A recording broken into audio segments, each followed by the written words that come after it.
大家好，欢迎来到知金讲堂。中国国民党和中国共产党曾经联合抗日，后来分裂互争中国霸权。其后，国民党在内战中失利，两蒋来台，宣誓和共产党汉贼不两立。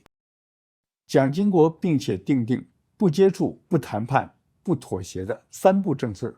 严禁国民党党员和中共有任何往来，以免受到欺骗和洗脑。马英九主政以后，立即忘了两蒋遗训，意图和中共再度联合。马和中共联合的目的是想促成所谓祖国统一大业，妄想借此攻击而成为民族英雄。马的蠢笨在于把1949年背叛中华民国而创立的中共国当成他的祖国，以为把台湾送给中共独裁政权是完成民族大业，浑然不知他不仅背叛了蒋经国，也背叛了所有反抗中共的中华民国烈士和战士。马同时也意图剥夺台湾人对台湾的主权，这是对台湾人权的严重侵害。对马英九这种叛国卖台的行为，许多国民党员不仅不加挞伐，反而群起附和，其背后动机是想争取中共的打赏。由于这种卖国的行为实在太过丑陋，于是有些奸巧的国民党员就想出一些包装手法，以避重就轻，迷惑群众。首先，他们只讲反对台独，却不提意图和中共统一。其实这两者根本是同一回事，因为台湾如果不被世界承认为独立国家，早晚必定被中共吞并。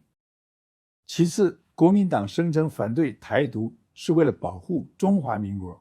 其实他们的所谓保护是在替中共看住台湾这块土地，以免台湾脱离中国。在这里，中国的概念已经被他们由中华民国偷渡成了中华人民共和国。接下来，他们用宪法一中作为反对台独的借口，却不提宪法一中的精神，其实是强调汉贼不两立。宪法一中不承认中共国，并间接定义了与中共联合为叛国的罪行。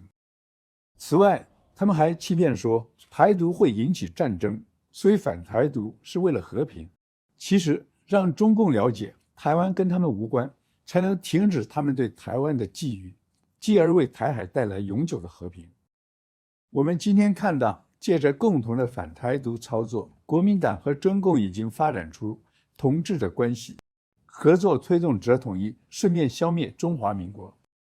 国民党当然一直隐瞒着这种同志关系，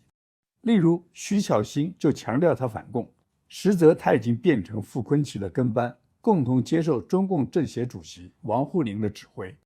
我骂徐巧芯是中共地下党员，他威胁说要提告，但迄今不敢跟我对簿公堂。没想到现在突然窜出了郑丽文，并且当选了国民党主席。郑丽文不再遮遮掩掩，大方地出柜了。他公开承认了国民党和中共的同志关系，要去击败被蒋介石枪毙的共谍，倒让台湾人都变成中国人。虽然有些人帮他硬朗，说他讲的中国是中华民国，不是中华人民共和国，但这样的诡辩显然侮辱了大家的智商。我们乐见郑丽文的出柜，虽然他就职演说时神情亢奋，像中邪的鸡童，演讲内容也乱七八糟，让人难以足听，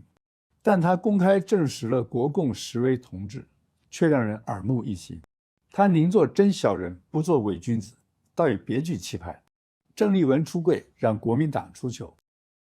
现在如何再把国共的同志关系扭曲成反共，这考验着像徐巧芯这些奸人的撒谎功力。